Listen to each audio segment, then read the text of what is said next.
GS solution 96 channel पे एक बार फिर से आपका स्वागत है। कल हम लोग विज्ञान प्रश्नोत्तरी भाग 1 लेकर आए थे, आज हम 2 लेकर आए हैं। इसमें भी 10 प्रश्न ही हैं और 10 के 10 प्रश्न प्रीवियस ईयर है, यानी कहीं ना कहीं कोई एग्ज़ाम में पूछा गया है। इसलिए 10 प्रश्न हम लोग के लिए एग्ज़ाम के लिए बहुत ही इम्पोर्टेंट हो जाता है। जिसमें पहला प्रश्न कह रहा है कि यदि एक पृष्ठ पर कार्य करने वाले बल को दोगुना तथा पृष्ठ के क्षेत्रफल को आधा कर दे तो दाब हो जाएगा। यानी कि दाब हो जाएगा, यानी दाब कह रहा है, दाब मतलब प्रेशर। तो प्रेशर यानी दाब बराबर क्या होता है, बल बटा क्षेत्रफल। दाब बराबर बल बटा क्षेत्रफल यानी force by area equal to pressure.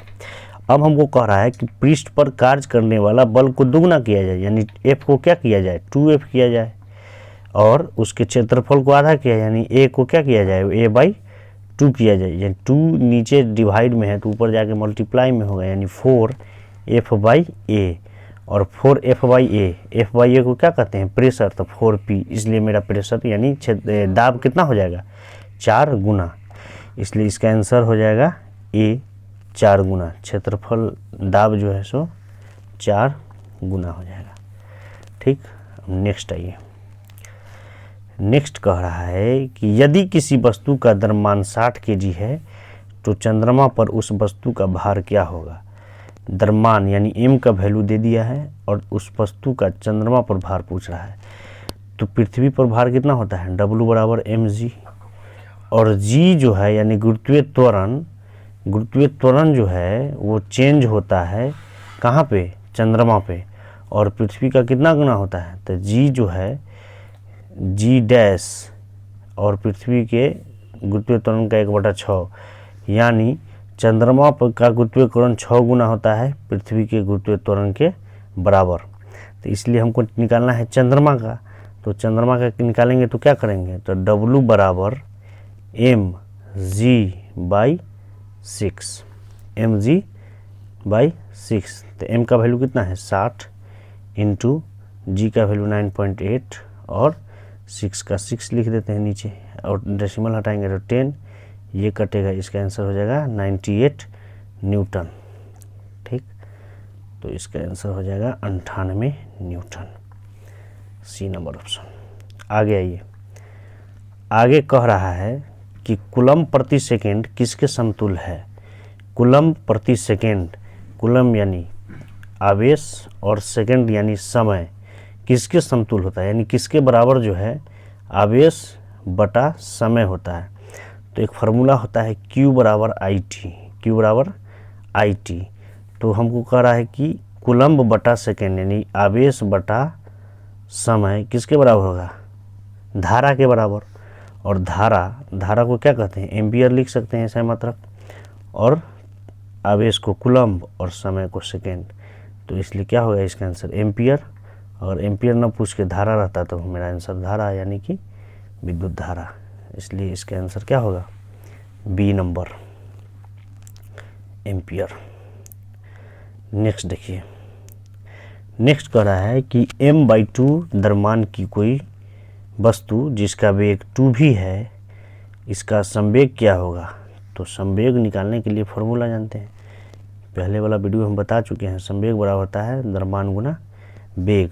अगर कह रहा है कि द्रव्यमान को क्या किया जाए, m/2 किया जाए, और वेग को क्या किया जाए, 2 भी किया जाए, तो 2 से 2 कट गया तो बच गया mv, यानी P बराबर mv,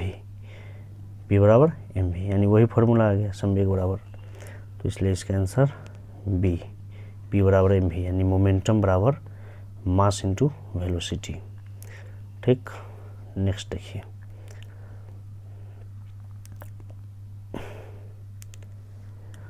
नेक्स्ट कह रहा है कि जब बंदूक से गोली छोड़ी जाती है तो बंदूक विपरीत दिशा में धक्का लगाती है, यह न्यूटन के किस नियम का उदाहरण है।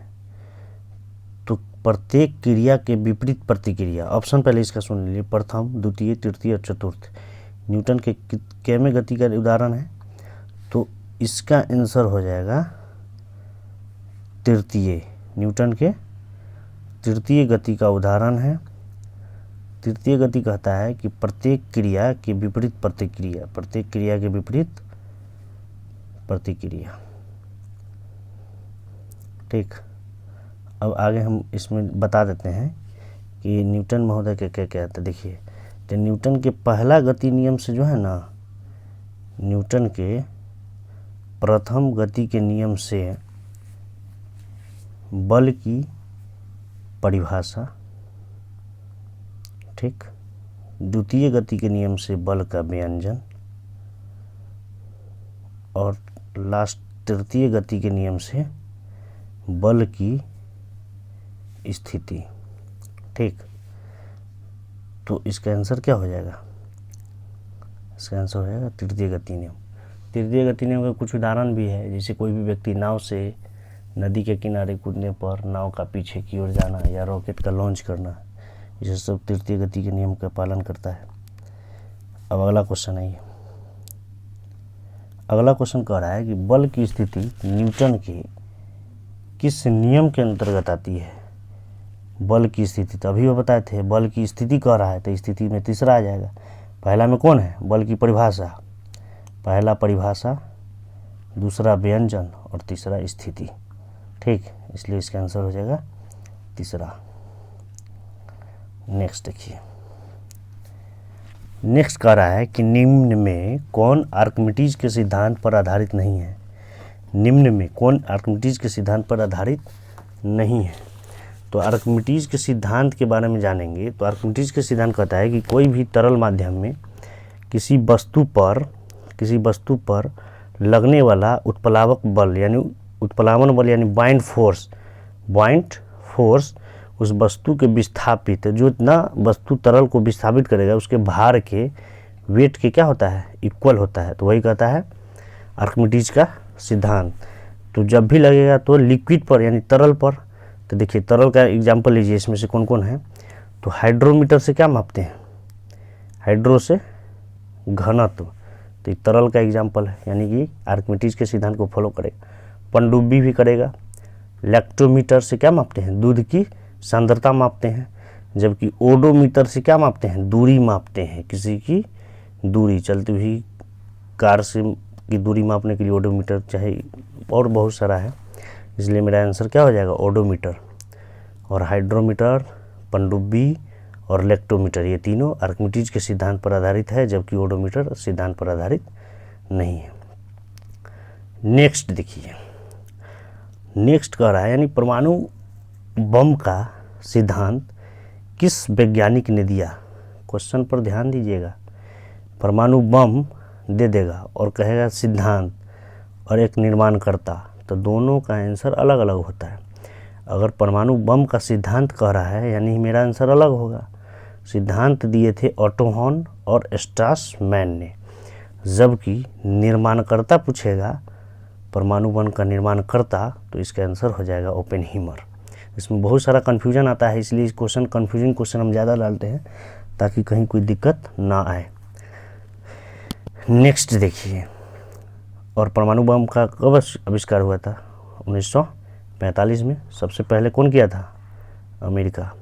और रसिया कल बताए थे 1949 में, चाइना 1964 में, भारत 74 में, नॉर्थ कोरिया 2006 और पाकिस्तान 1998। सब याद रखिएगा।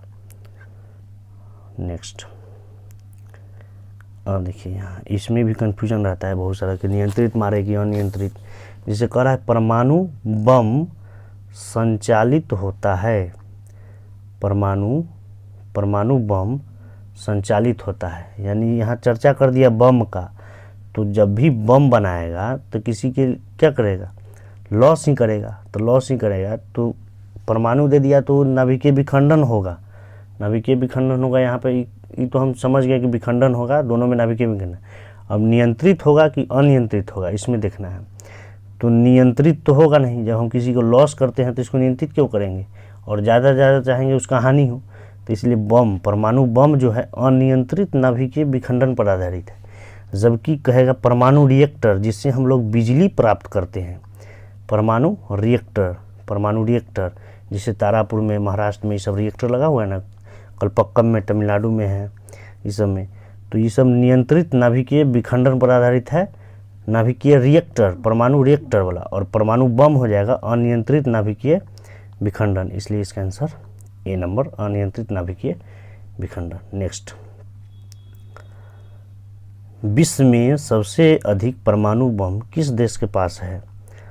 विश्व में सबसे अधिक परमाणु बम किस देश के पास है? तो इसका आंसर क्या होगा? चीन, रूस, अमेरिका, भारत। तो इसका आंसर हो जाएगा रसिया, 4500 लगभग। अमेरिका के पास 3900, भारत 121, चाइना के पास तो अभी नहीं पता है, लगभग कुछ होगा, देख लीजिएगा अपना। लेकिन इतना ही याद रखिएगा कि रसिया के पास 4500, अमेरिका के पास 3900 और इंडिया के पास 121 यानी 121। तो ठीक है, आज के लिए इतना ही। वीडियो अच्छा लगे तो शेयर कीजिएगा, लाइक और सब्सक्राइब कीजिएगा, ताकि और हम अच्छे अच्छे कंटेंट लाते रहें और आप लोगों की मदद करते रहें, और सभी एक दूसरे के प्रति प्रेम रहें, प्रेम करें और प्रेरणा दें। धन्यवाद।